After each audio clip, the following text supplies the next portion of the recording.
stood at attention in full dress blues, his jaw set with determination as he gazed into Allison Dawson's hazel eyes. The summer sun beat down on them, casting a golden hue across the military chapel's grounds at Camp Lejeune.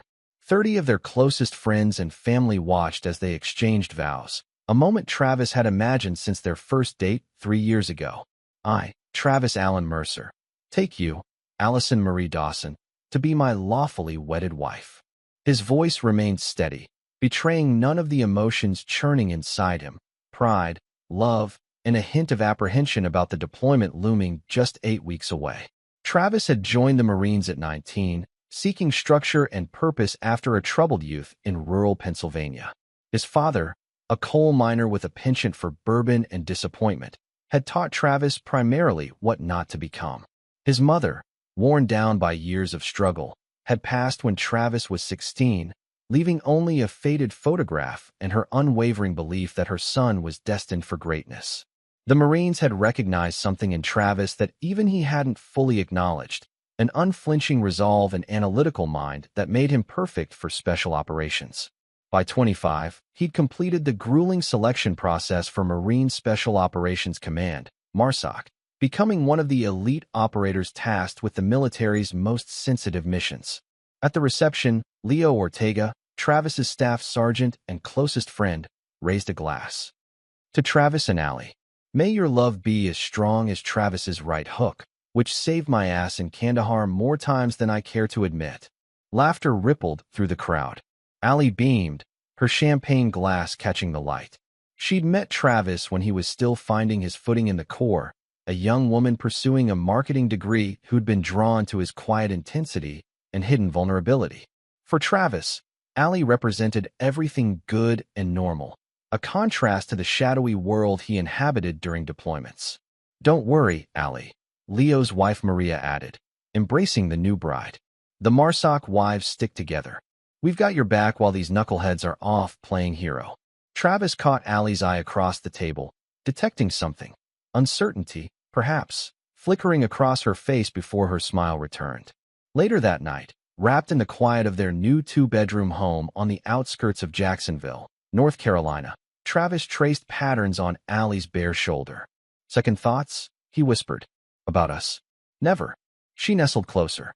About this life? Sometimes. 8 months is a long time to be apart. This deployment's important, Allie. The team needs me. And I don't. Her voice carried a sharp edge he rarely heard. Travis sat up, moonlight carving shadows across his muscular frame. You know, it's not like that. This is who I am. It's what I do. Allie sighed, her frustration dissolving. I know. I'm proud of you, Trav. Just scared sometimes. Nothing to be scared of. I'm trained for this. And I'll always come back to you. Always. What Travis couldn't articulate was how the mission centered him, how the clarity of purpose in combat made sense in a way civilian life sometimes didn't. What Allie couldn't express was her growing resentment of sharing her husband with an institution that demanded his ultimate loyalty. As Travis drifted to sleep, Allie remained awake, staring at the ceiling, wondering if she was strong enough for the life she'd just committed to. Chapter 2. Fractures. 6 months into Travis's deployment to an undisclosed location in northern Africa, Allie Mercer's resolve began to crumble. The marketing firm where she worked had hired Ryan Westfield, a smooth-talking account executive from Chicago with perfectly tailored suits and stories from a life that seemed worlds away from military existence. Initially, Allie maintained professional distance, mentioning her husband in their first conversation. Marine Special Forces, huh? Ryan had remarked, leaning against her desk. Guess that makes you something of a military widow for now. She'd bristled at the comment, but couldn't deny the truth in it. The sparse, encrypted calls from Travis had become shorter, his voice more distant. Operational security meant he shared almost nothing of his daily reality, while she exhausted her limited store of upbeat anecdotes to maintain the facade that she was thriving in his absence. One evening, after a particularly successful client pitch, the office celebrated at Harborside, a waterfront bar that had become their regular haunt. Ryan sat beside Allie, his knee occasionally brushing against hers. Your husband's a lucky man, he said, his voice dropping to an intimate register barely audible above the music. I'm the lucky one, Allie replied automatically, but the words felt hollow.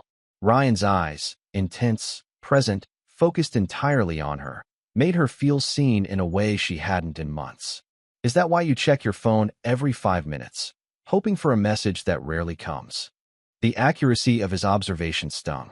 Across the room, Jessica, Allie's sister who had moved to Jacksonville to be near her during Travis's deployment, caught her eye, her expression a clear warning.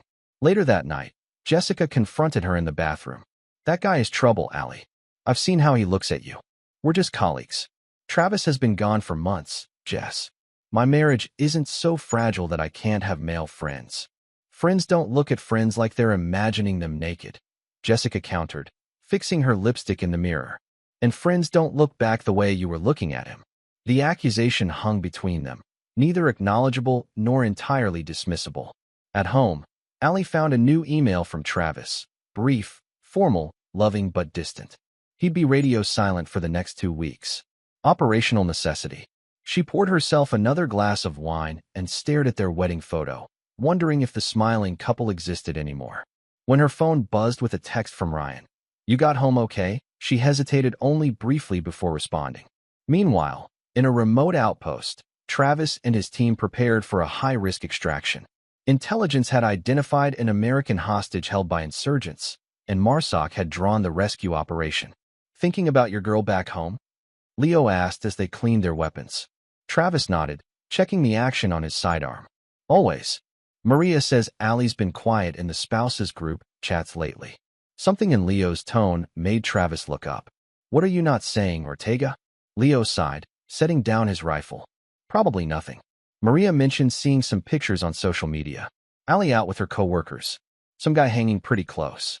Travis continued reassembling his weapon. Allie's allowed to have a life. I trust her. Never said you shouldn't, Leo replied. Just, first deployments are hard on marriages. Stay connected however you can. Travis nodded, but doubt had planted its seed. That night, as he tried to sleep before the mission, he pulled up the last photo Allie had sent. Her smile seemed forced, her eyes holding something he couldn't decipher. Chapter 3, The Serpent's Whisper. By the 7th month of deployment, what had begun as innocent texting between Allie and Ryan had evolved into daily emotional intimacy. After a particularly difficult day when news reported casualties in Travis's operational region, with no way to confirm his safety, Allie accepted Ryan's invitation to dinner, just as friends. One dinner became weekly comfort, became lingering touches, became stolen kisses in the parking garage, became the ultimate betrayal in the home she shared with Travis. Ryan Westfield had pursued Allie. Behind his charming exterior lay a predatory opportunism. He'd targeted Allie specifically after learning her husband was deployed special forces. To Ryan, military wives were prime opportunities, emotionally vulnerable and attached to men with steady incomes and substantial benefits. You deserve someone who's actually here, he whispered as they lay in her bed, Travis's bed, one night. Someone who puts you first, not country first. Allie's guilt wrestled with her loneliness. Travis is serving our country. He's making sacrifices. And expecting you to sacrifice everything too, Ryan interrupted. When's the last time he asked about your career? Your dreams? All he wants is for you to wait patiently while he plays hero. The words burrowed deep because they echoed thoughts Allie had battled herself. As weeks passed, Ryan's presence in Allie's life and home became more permanent. He began leaving clothes in her closet. His favorite whiskey appeared on the shelf beside Travis's untouched bourbon. Across the ocean, Travis's team successfully completed their hostage extraction, earning rare commendations. The victory felt hollow for Travis, whose mind increasingly drifted toward home. Leo's casual comment had festered into persistent worry. One more month, brother, Leo said as they packed their gear. Then back to hot showers and cold beer. And wives who've forgotten what we look like, added specialist Dominic Rivera, the youngest on their team. Speak for yourself, Travis replied with forced lightness. Allie's probably counting down the days. That night, Travis attempted a video call, waiting through 3 failed connections before Allie's face appeared, slightly flushed. The bedroom looked different. Had she moved the lamp? Hey babe, she said, her voice oddly pitched. Wasn't expecting your call tonight. Surprise window of opportunity, Travis explained. You okay? You seem distracted. Just tired. Work's been crazy. She angled the camera upward, showing less of the room. How are you? Safe, as can be expected. Listen, I might be able to get home a couple weeks early. Thought I'd surprise you, but I guess I just ruined the surprise. Something flickered across Allie's expression, not joy, but alarm quickly masked. That's great. When exactly? Not sure yet. Operations are fluid. Could be 2 weeks, could be 3. Their conversation continued, stilted and superficial. After disconnecting, Travis sat in the communications tent, replaying the call in his mind. Something was off, but he couldn't identify what. Back in Jacksonville, Allie turned to Ryan, who had been silently standing in the bathroom during the call. He's coming home early, she said, her voice flat. Ryan wrapped his arms around her. So we enjoy what time we have left. Unless what? Ryan's expression turned calculating. Unless you're ready to make a choice.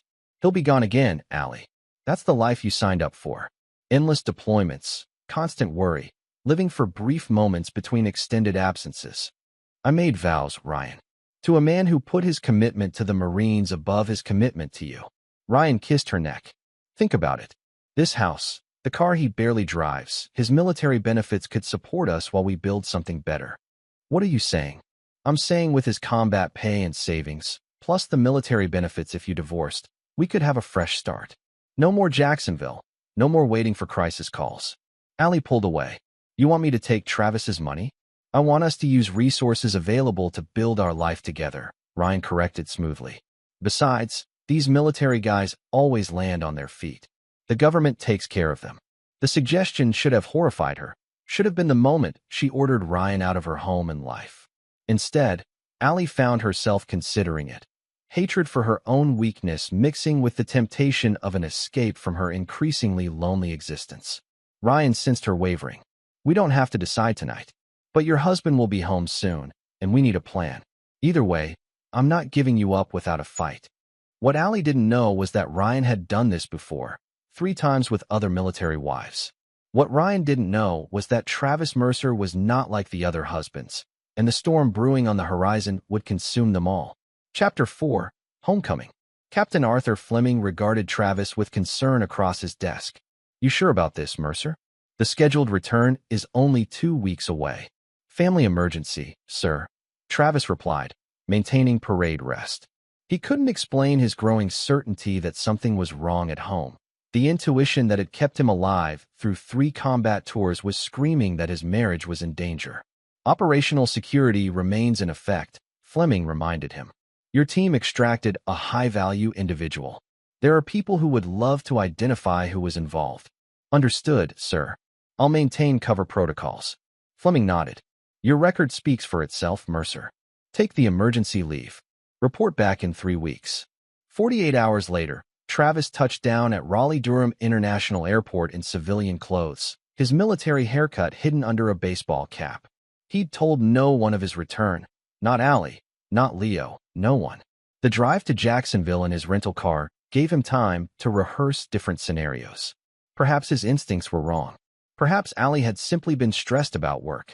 Perhaps. It was Friday evening when Travis pulled onto his street, parking 2 blocks from his house to observe. Allie's car sat in the driveway beside an unfamiliar black BMW. Lights glowed warmly through the windows of his home.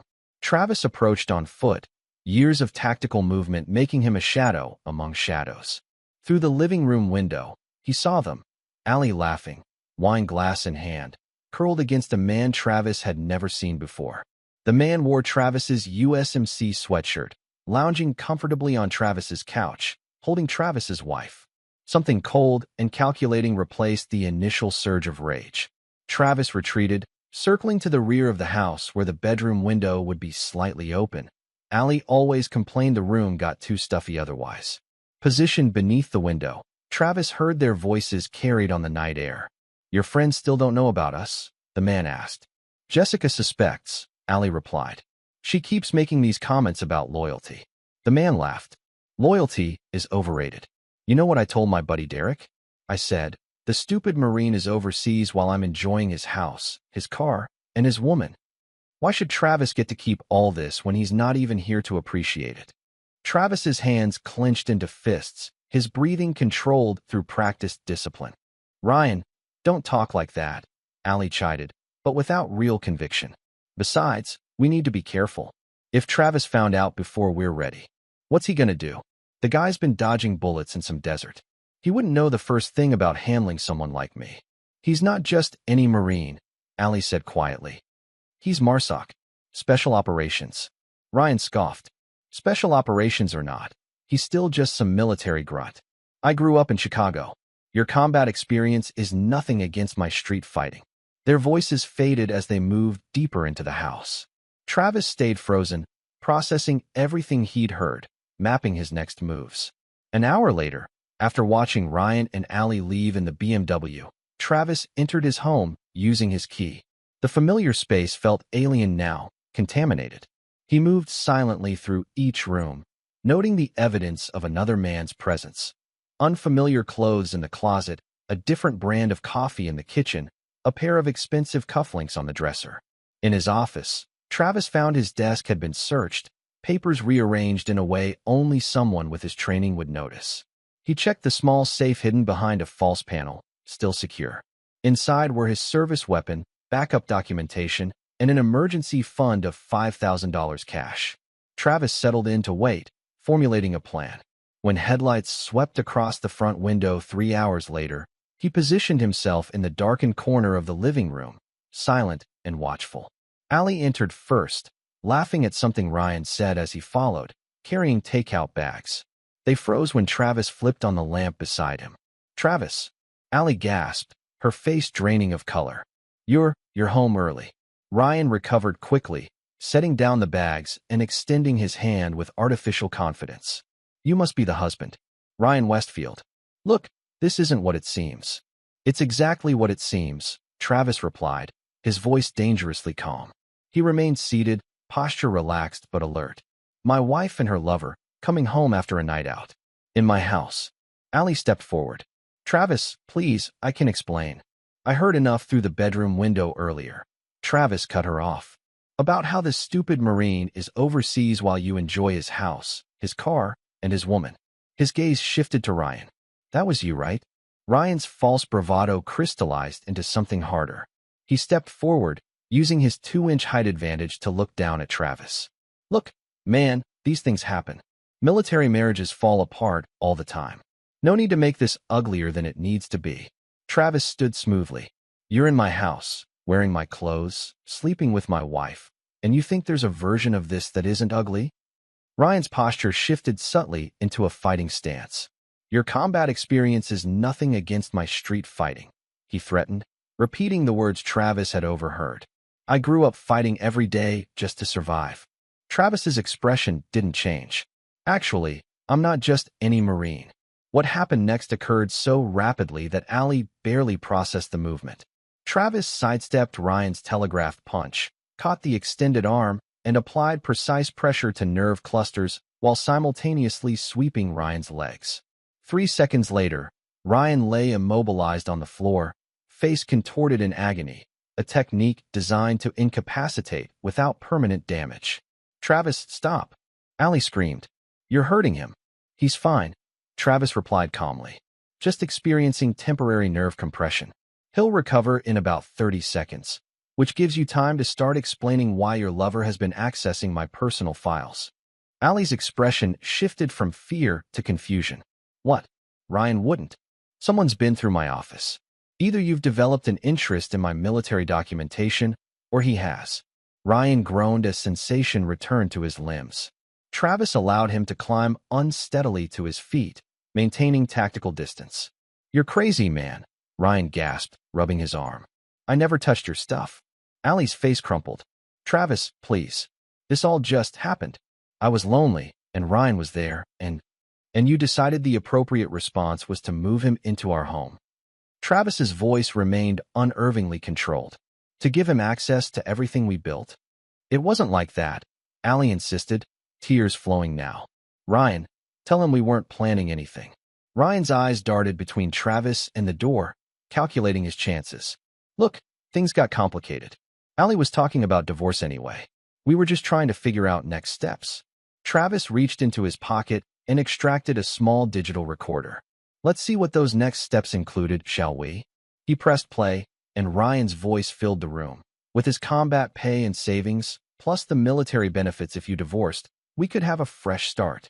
Allie's gasp seemed genuine. Ryan, you said you were joking about that. Travis stopped the recording. Military lawyers are very thorough, he said quietly. They've seen every version of this scam. Married service member deploys, spouse begins affair, suddenly accounts are drained, credit cards maxed out, loans taken in the service member's name. I would never steal from you, Allie protested. But he would, Travis replied, nodding toward Ryan. He's done it before. Haven't you, Westfield? The military community's smaller than you think. Word gets around about predators targeting military spouses.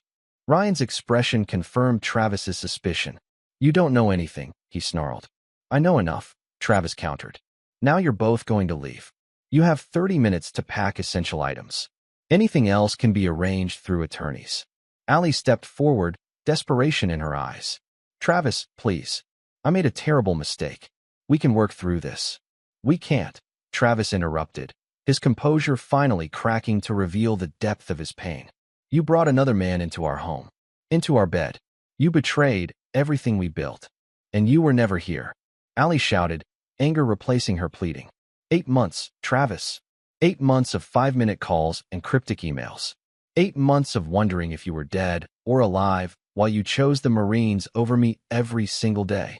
I chose to serve my country, Travis replied. You chose to betray it by targeting a deployed service member's family. That's what you became the moment you helped him access my personal information, a threat to operational security. Ryan stepped toward the door. This is insane. I'm leaving. Not without me, Allie declared, her gaze hardening as she looked at Travis. You're right. We're done.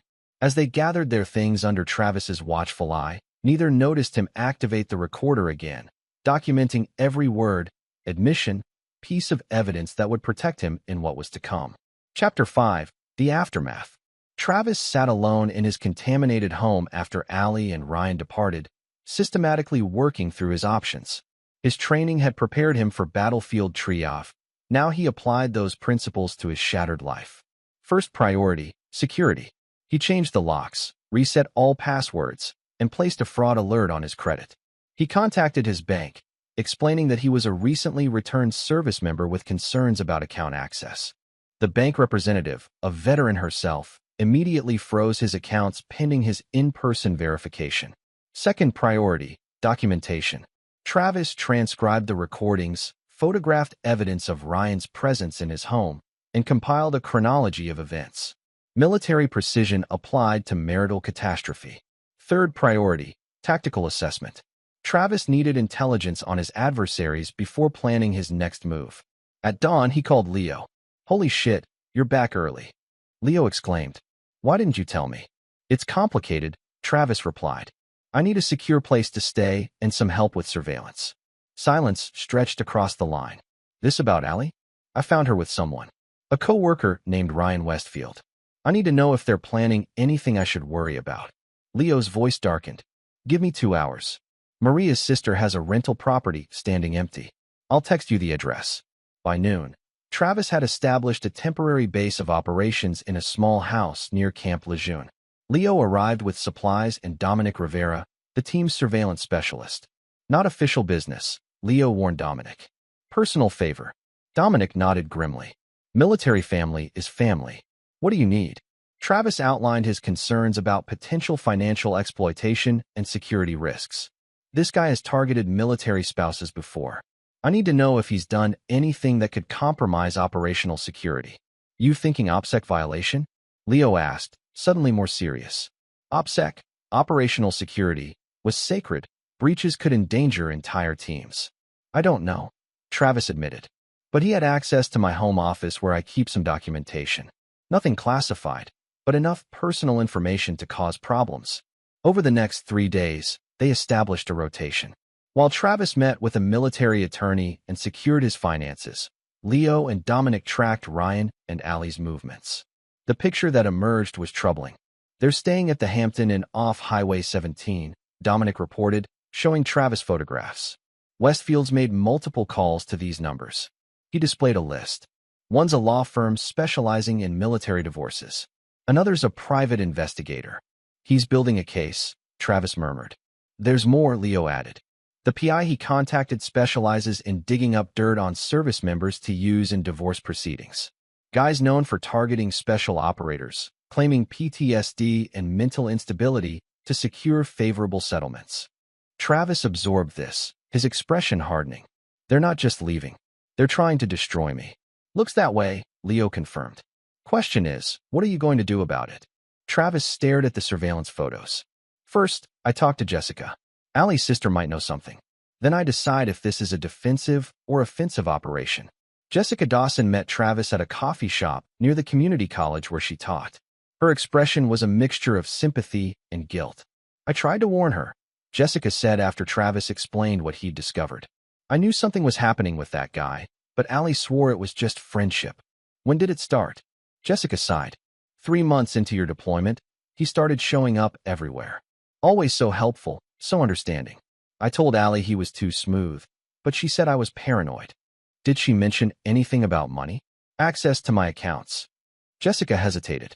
Not directly, but about a month ago, she asked me weird questions about military benefits, what happens financially during divorces. I thought she was just considering options. And Ryan? What do you know about him? Not much beyond what Allie shared. Chicago native, divorced, works in marketing. Always has cash but complains about being broke. Jessica leaned forward. But Travis, there's something off about him. The way he looks at people, like he's calculating their value. Travis nodded. Because he is. He's done this before. Jessica's eyes widened. What do you mean? Ryan Westfield isn't his real name. My team did some digging. His real name is Richard Wilson. He's pulled this con at least 3 times, seduces military wives, convinces them to clean out accounts during deployment, then disappears once the money's secured. Oh my God, Jessica whispered. Does Allie know? I doubt it. She's a mark to him, not a partner. Travis's voice remained clinical, detached. The question is whether she's an innocent victim or a willing accomplice. Jessica looked troubled. What are you going to do? What I'm trained to do, Travis replied, his eyes cold. Gather intelligence, identify vulnerabilities, and neutralize the threat. Travis, Jessica said cautiously, this isn't combat. This is civilian life. Is it? Travis countered. Because from where I'm sitting, I'm still being attacked by hostile forces. He stood, leaving cash for the coffee. Just stay clear of both of them for now. This will get worse before it gets better.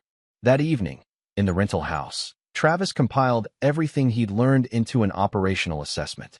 Ryan/Richard was the primary threat, a practiced predator with experience exploiting military families. Allie was harder to categorize, victim or accomplice. Either way, she'd betrayed her marriage vows and potentially compromised operational security. Leo reviewed Travis's notes. What's the play, brother? Legal channels are slow, and meanwhile, this guy's building a case against you. Travis closed the folder. We changed the battlefield. Right now, they think I'm reacting emotionally, the betrayed husband, the unstable warrior. That's what they're preparing to fight. But that's not who they're facing, Leo realized. No, Travis agreed. They're facing a strategic operator with resources, training, and a team. Tomorrow, we go on offense. Chapter 6, Counterattack. Ryan Westfield, or Richard Wilson, his true identity, believed he had the upper hand. Lounging in the hotel room while Allie showered, he made another call to the divorce attorney specializing in military cases. Yes, clear signs of aggression, Ryan said smoothly. Physically threatened me. Military training makes him dangerous and unpredictable. Yes, we can provide documentation of his volatile behavior. Perfect. He ended the call, satisfied. The playbook had worked before. Paint the service member as unstable, leverage the trauma narrative, and secure a settlement that included substantial alimony and asset division. The current wife was always crucial.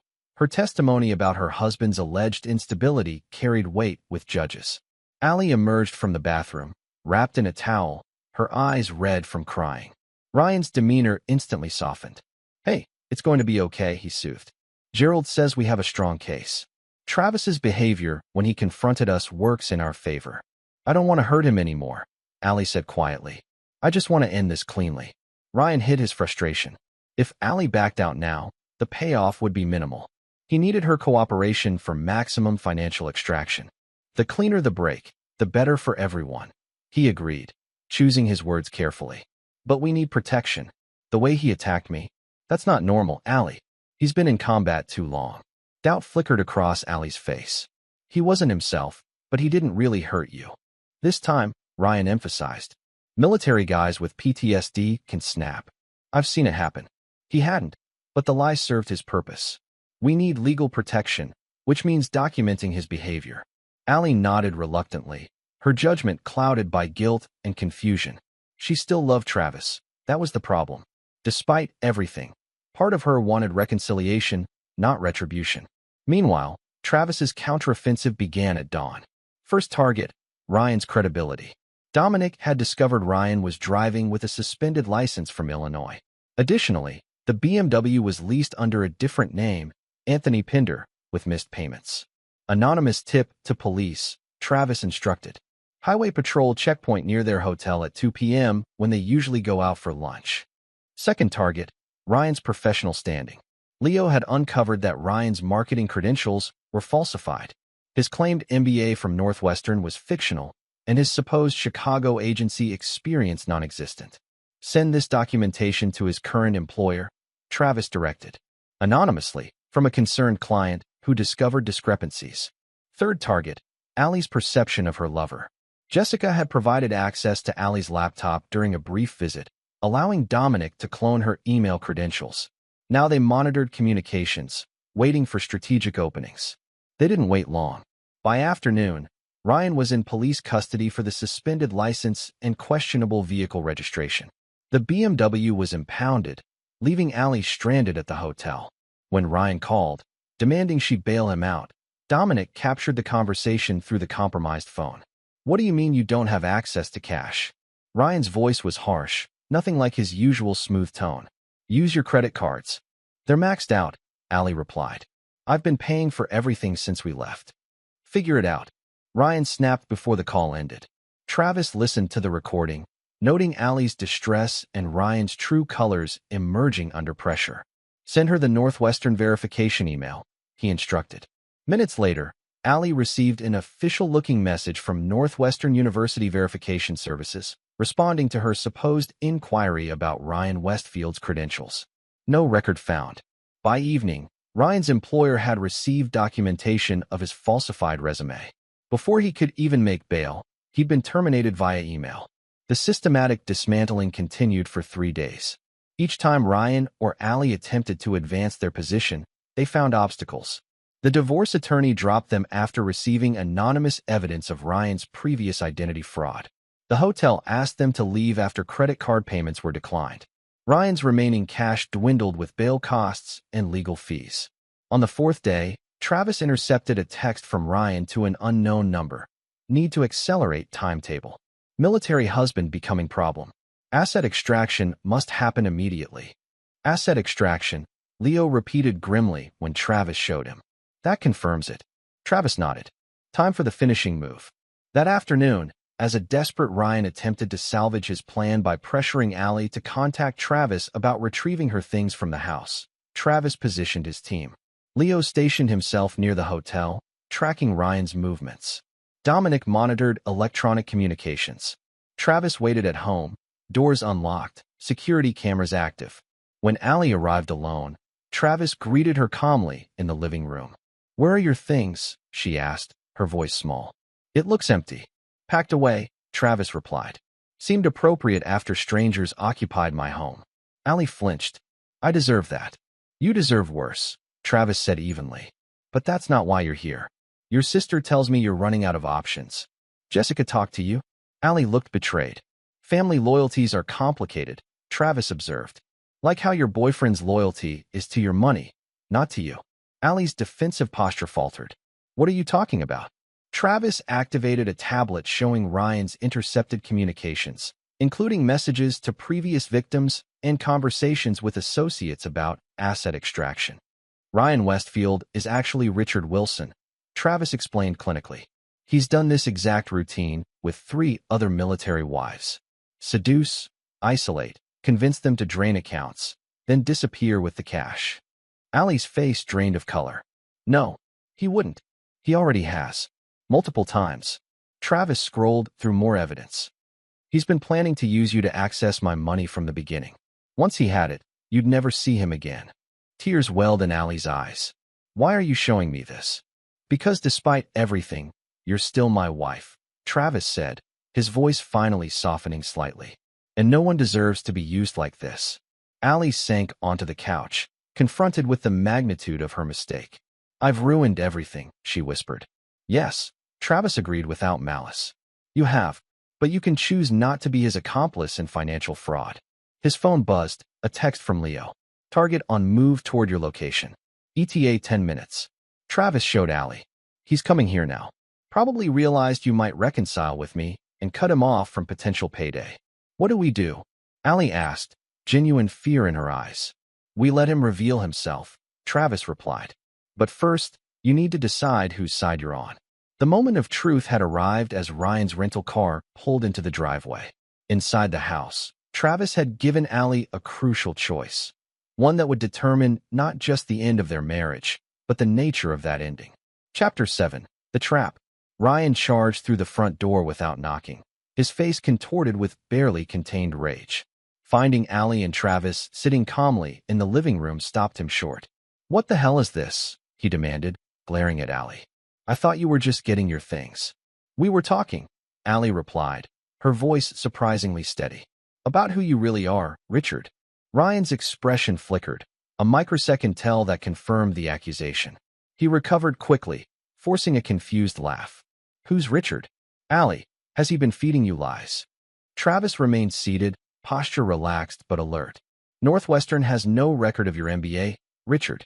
Neither does BCG Marketing in Chicago, where you claim to work for 5 years. This is ridiculous, Ryan scoffed. Allie, we need to go? Now. So you can drain her accounts too? Travis asked mildly. Like you did with Melissa Chambers in San Diego? Or Catherine Benson at Fort Bragg? Ryan's practiced charm vanished, replaced by cold calculation. He assessed the room, noting cameras in the corners, weighing options. You military types always stick together, he said finally. Spinning conspiracy theories because you can't accept that your wife chose someone else. I made a mistake, Allie interjected, standing to face Ryan. You manipulated me when I was vulnerable. Ryan stepped toward her, voice hardening. We had a plan, Allie. Everything we talked about, starting fresh, building a real life away from military restrictions, that was real. Was it, she challenged. Or was I just your latest target? Another military wife to exploit? Ryan's demeanor shifted again, sensing he was losing control of the situation. He softened, reaching for Allie's hand. Baby, don't let him turn you against us. Whatever he's shown you is fabricated. Guys like him have buddies everywhere who'll help smear civilians. Travis watched the performance with clinical detachment. Ryan was good, adaptive, persuasive, reading Allie's emotional cues and adjusting his approach accordingly. In another context, Travis might have admired such psychological warfare skills. Allie wavered, her resolve visibly weakening under Ryan's practiced gaze. This was the crux of Travis's plan, not to convince Allie himself, but to create conditions where Ryan would reveal his true nature. Maybe you're right, Allie said slowly. Maybe I'm confused. Hope flashed across Ryan's face, predatory, triumphant. Trust your heart, not his psychological warfare. Remember how he attacked me? That's who he really is, violence just beneath the surface. Allie nodded, stepping closer to Ryan, further from Travis. I should get my things. Already packed everything from your dresser, Travis said, nodding toward a suitcase by the stairs, including the emergency cash in your jewelry box. Ryan's eyes darted to the suitcase, a reflexive gesture that wasn't lost on Allie. Travis had planted the seed perfectly. There was no emergency cash, but Ryan's reaction revealed he'd been searching for it. You went through my things? Allie asked, directing the question at Ryan, not Travis. What? No, Ryan protested, but his delayed response betrayed him. Travis rose smoothly. There's one more thing you should know before you leave, he said, addressing Allie but watching Ryan. I've frozen all accounts and reported potential fraud. Military relief services are investigating unusual activity during my deployment. Ryan's composure cracked. You had no right. I have every right to protect my finances from theft, Travis cut him off. The investigation will determine if any crimes were committed. The word crimes triggered something in Ryan. His confident facade collapsed, revealing the cornered predator beneath. He grabbed Allie's arm roughly. We're leaving. Now, get your stuff. Let go of me, Allie said, trying to pull away. After everything I've done for you, Ryan snarled, his grip tightening. After I listened to you complain about your absent husband for months? You owe me. I don't owe you anything, Allie countered, struggling more forcefully. Ryan's control snapped entirely. He shoved Allie against the wall, his other hand balling into a fist. You ungrateful bitch. He never completed the sentence. Travis moved with practiced efficiency, inserting himself between Ryan and Allie, blocking the raised fist and applying targeted pressure to nerve clusters that sent Ryan collapsing to his knees in agony. That's the real Ryan Westfield, Travis told Allie calmly. Or Richard Wilson. Or whatever name he's using this week. Allie stared in horror at the man who, moments earlier, she'd almost believed again. I want him gone, she whispered. Oh, he's leaving, Travis assured her, maintaining the nerve hold that kept Ryan immobilized. The question is how, in handcuffs for assault, which we just captured on multiple cameras, or with a chance to disappear before charges are filed. Ryan glared up at Travis, hatred burning through pain. You set me up. No, Travis corrected him. I created conditions where you would reveal yourself. Big difference. Travis released the pressure point, allowing Ryan to slump to the floor. You have 1 hour to leave Jacksonville, Travis informed him. After that, the assault footage goes to police, along with evidence of identity fraud across 3 states. You can't threaten me, Ryan gasped, struggling to stand. It's not a threat, Travis replied. It's an operational timeline. Ask Allie, I never miss deadlines. While Ryan staggered to his feet, Travis turned to Allie. You should pack your things. You can stay with Jessica until you figure out next steps. Allie nodded, tears streaming down her face. Travis, don't, he cut her off. We'll talk logistics later. Right now, I need you both gone. As Ryan stumbled toward the door, Travis added one final surgical strike. By the way, the BMW's been reported stolen by Anthony Pinder. Apparently, you took it when you left Chicago under complicated circumstances. Ryan froze. How did you? MARSOC operators have resources you can't imagine, Travis said simply. I'd stick to public transportation from now on. After they left, separately, Allie refusing to go anywhere with Ryan, Travis contacted Leo and Dominic, who had monitored everything remotely. Target neutralized? Leo asked. Exposed and running, Travis confirmed. Keep surveillance until he's out of the state. And Allie, Travis gazed around the empty house that no longer felt like home. No longer my concern, he said, but the slight catch in his voice betrayed the cost of his victory. Chapter 8, Reclamation. 2 weeks after the confrontation, Travis sat in Captain Fleming's office, having completed his mission debrief and post-deployment processing. Your team performed exceptionally, Fleming noted, reviewing the file. Distinguished service medal recommendations for you and Ortega. The team did their job, Travis replied. Sir, I need to discuss a personal matter that may have security implications. Fleming set down the file, giving Travis his full attention. Go on.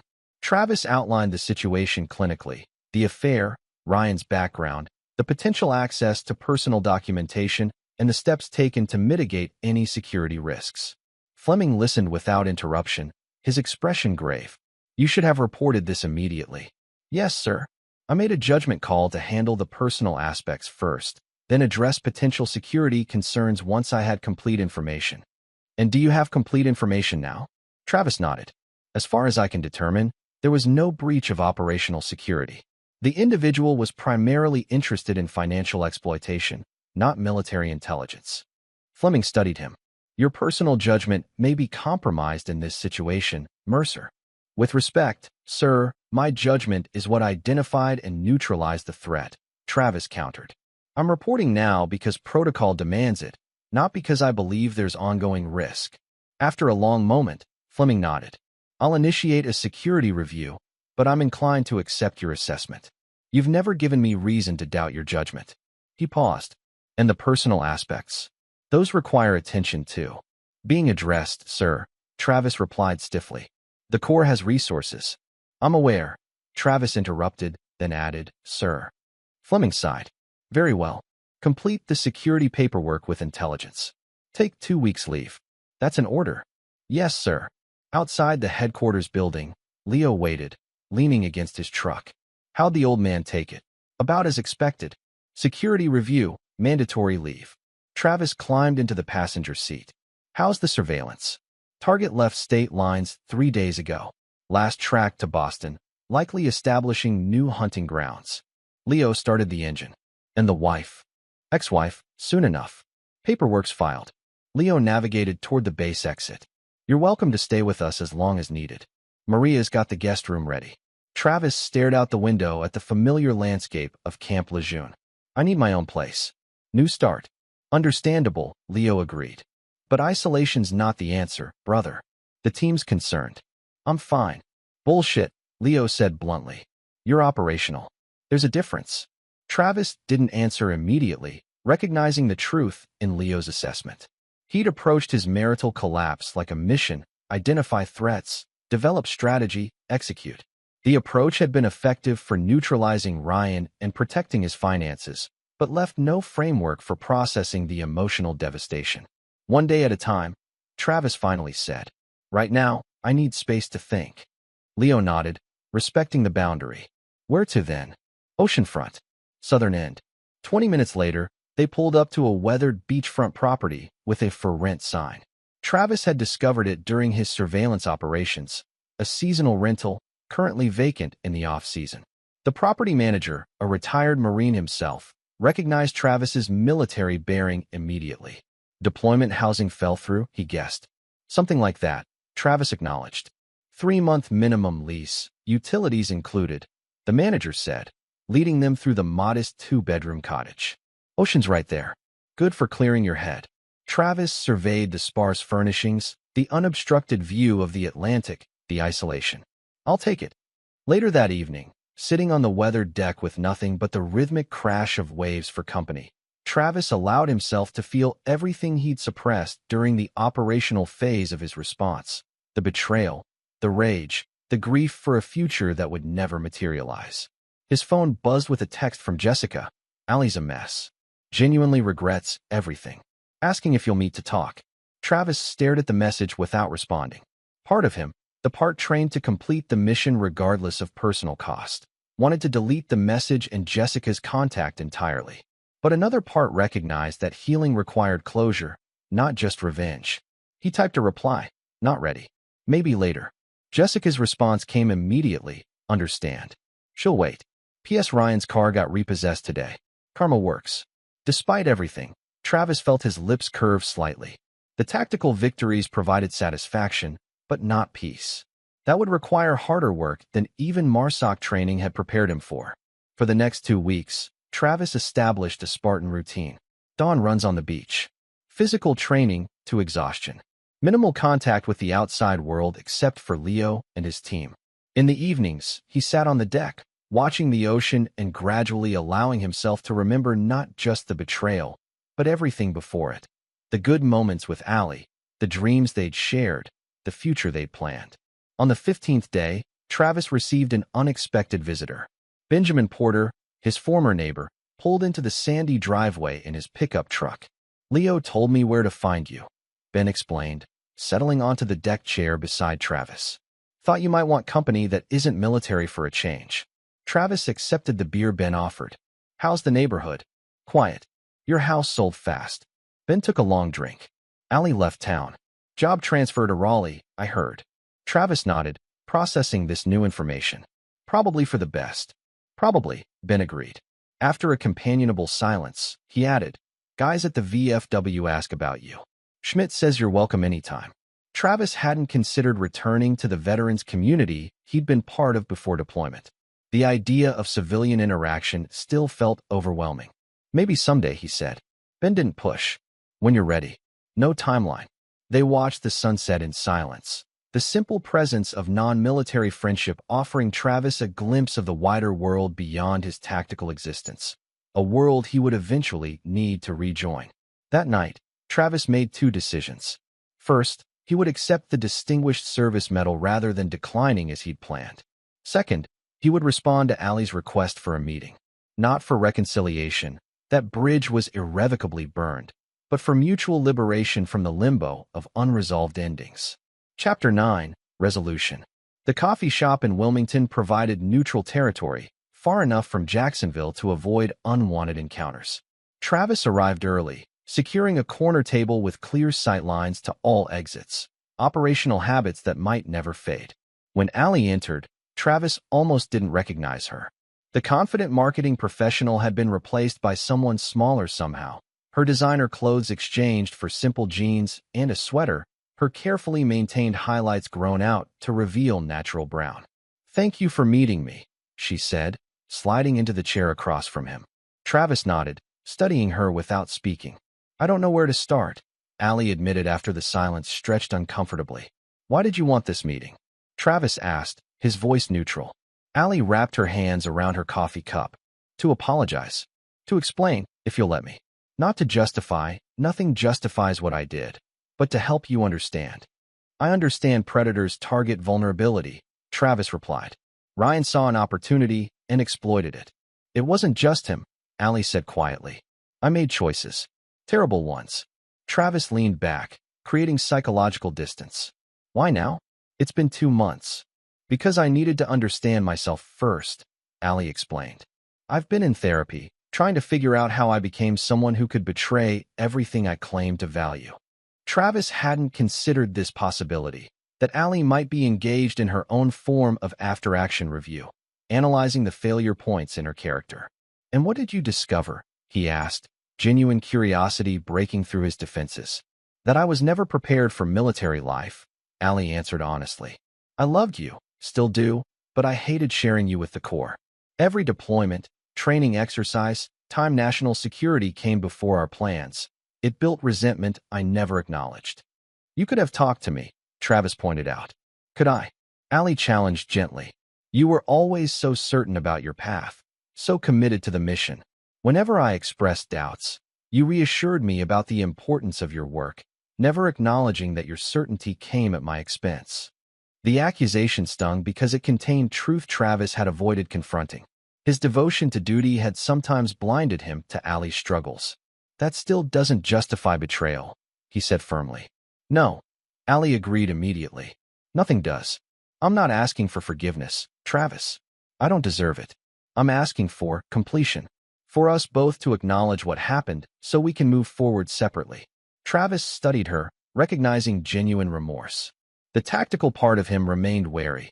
Emotion could be feigned, contrition simulated. But another part, the part that had loved this woman enough to promise forever, sensed authentic pain. "Ryan?" he asked, testing her sincerity. "Gone," Allie replied without hesitation. "After you exposed him, I saw him clearly for the first time. Everything you said was true. He'd been manipulating me from the beginning." "Did you love him?" The question escaped before Travis could censor it. Allie considered carefully before answering. "I loved the illusion he created, someone fully present, fully focused on me. But that person never existed." They sat in silence, two people who had once shared everything, now connected only by mutual pain and fading memories. "The divorce papers are being processed," Travis said finally. "My lawyer will contact yours about division of assets." "I don't want anything," Allie interjected. "The house proceeds, the savings, it should all be yours." Travis shook his head. "That's not how this works. You're entitled to your share under law. Even after what I did." Even then, Travis's sense of justice wouldn't allow him to take everything, despite her betrayal. "We'll follow legal guidelines." "Clean break." Allie nodded, tears forming. "I've accepted a permanent position in Raleigh. Fresh start."